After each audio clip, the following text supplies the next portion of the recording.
I'll be the matriarch in this life. Alternate title, In This Life I Will Be the Lord, by Kim Roa. Chapter 4. She kicked and knocked me down, and after that, she hurriedly hit with the book. I'm going crazy and jumping. To lie by twisting facts trickily, it was also surprising that Astalio had a brain capable of doing that. With my heart, I wanted to shout that that was all lies, but I held back. Instead, I just looked at my grandfather with the meaning of, I have something to say. My grandfather looked at me once and asked Astalio again, You mean that Florentia started beating you and Belsac for no reason? Well, sadly, Astalio is not so adept at making up lies quickly.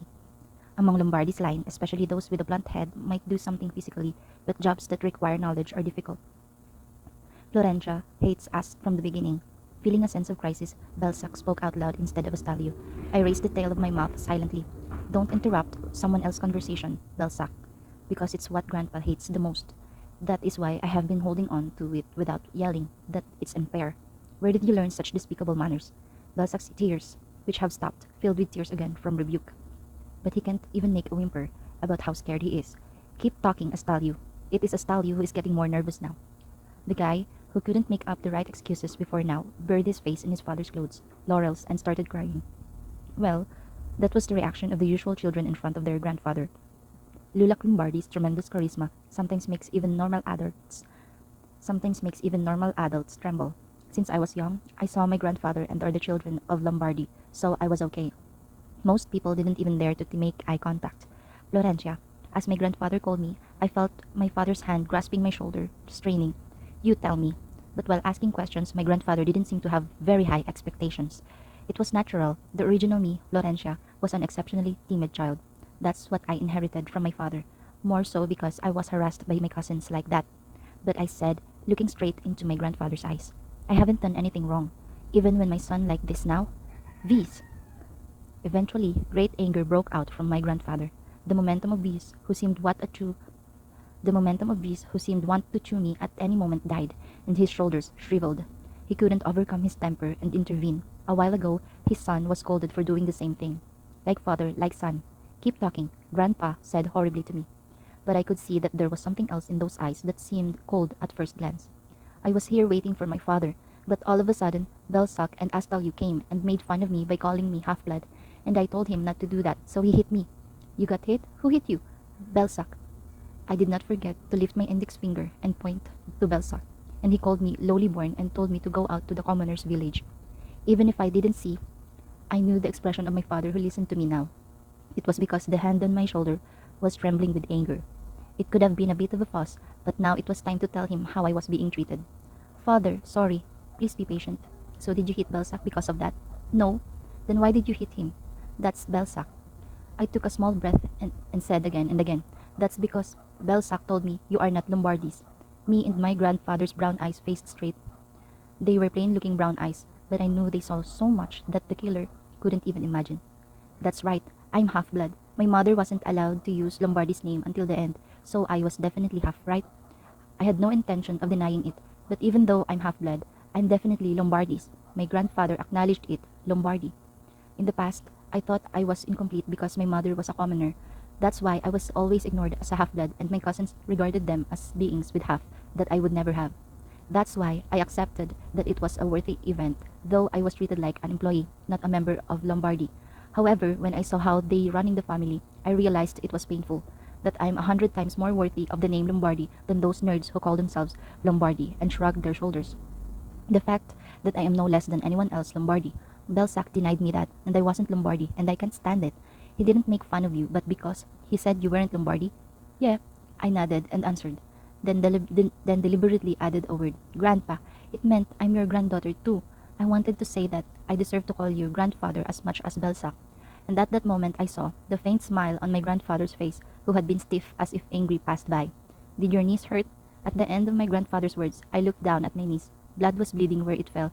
Of course it hurts. But you don't cry instead. Usually you are a crybaby. I missed it. Do you think it's strange that I suddenly changed? Who was a crybaby until yesterday? A little embarrassed, I replied quickly. I will cry. I will say everything I want to say and go to my room and cry. My father smiles, a little above my head. I hear the sound. At the same time, the tense atmosphere was gently relieved. Thank God, I secretly swallowed a sigh of relief. The first thing I had to do to become a state was to earn my grandfather's trust. The Lord of Lombardy is my grandfather. From the big and small things of the family to the successors, everything goes according to grandfather's will. In a word, it meant absolute when we received grandfather's will. Although the other people of the Vies family may not be pleased with me, they can do very little as long as I am favored by my grandfather. In this Lombardy, to fly outside of grandfather's eyes is like a social death. Belsac fighting accident has happened unexpectedly, but it was an opportunity. I was wondering how to get my grandfather's attention, but it seems like I took a step closer at this opportunity. Father, I think we need to heal Thea's wounds. My father, who had noticed, carefully spoke to my grandfather. Well, yes, it should be. Take it. I've got your permission, so I'll leave. It was when I was trying to hold my father's hand. Wait, Grandpa called me. Oh, why again? Florencia, is this book yours? It was my grandfather who picked up a book that had fallen on the ground and gave it to me and asked. The thick book, titled People of the South, was not a fairy tale book read by children, even at a glance. That means it is very expensive and valuable. I was freeze. It was because I had completely forgotten about books, and because I knew what my grandfather thought about people who used books. I decided to confess. My grandfather saw everything. I hit and beat Belsac with his book, so there was no way out. Yes, that's my book, I replied, holding the book with both hands. I'm sorry. Hmm? Grandpa looked at me as if he was wondering. What? Wasn't you angry? What do you apologize for? Well, that's the rough handling of books, because books are meant to convey knowledge, not to beat people, not to hurt people. You did say you didn't do anything wrong a little while before. You have a good memory, I said, pretending not to know. I think it's a good way to admit it quickly when you realize a mistake. Haha, grandfather, who might have laughed for a moment, told my father, come on and take Florencia to the doctor. A doctor who resides inside Lombardy. There is. With the support of the family, it was a small hospital that healed people while teaching disciples and doing research. Yes, father. My dad looked at my bleeding knees and hugged me. Since I'm only 7 years old, it was natural for her father to hug her daughter, but she is an adult woman with a healthy mind. It was awkward to be hugged by someone so sweetly, to my father who died a long time ago, and I never saw him again. But father, will you cover this just like this? Florencia hit Belsa. Viz, who had been crumbling and distorted, shouted unfairly. Florencia must take responsibility for it. Oh, he exploded. I wanting while put my face on my father's shoulder. I want to put my face on my father's shoulder, worried about ending up the same as the past. Are you arguing on my decision now? Grandpa's voice became bold again. No, that's not it. Viz, yes, father, you know you're embarrassing. You know you're embarrassing. Grandfather, who left only those words, went back to the room. The remaining Viz worked hard, but there was nothing he could do. We'll go then. My father greeted people while holding me. I thought I would go right away, but I stopped walking for a while, passing by the rain right, and said a word. Brother, aren't you excited about the fights of children? Woohoo! I had to hurriedly shut my mouth with one hand. In the meantime, whenever Balzac tormented me, he returned what my father had said. You! This had a temper and didn't know what to do, but my dad just moved his feet and steps with a calm face. I hugged my father's neck and looked behind me, looking for Balzac with my eyes. When he made eye contact with me, he shook his shoulder. I subtracted the grumpy smile from the smiling face and said in the shape of a mouth, See you later. The quiet guy suddenly said, Oh! I burst into tears, but I enjoyed this moment by rubbing my face in my father's arms that I missed without paying attention. Oh, it smells good. End of chapter 4.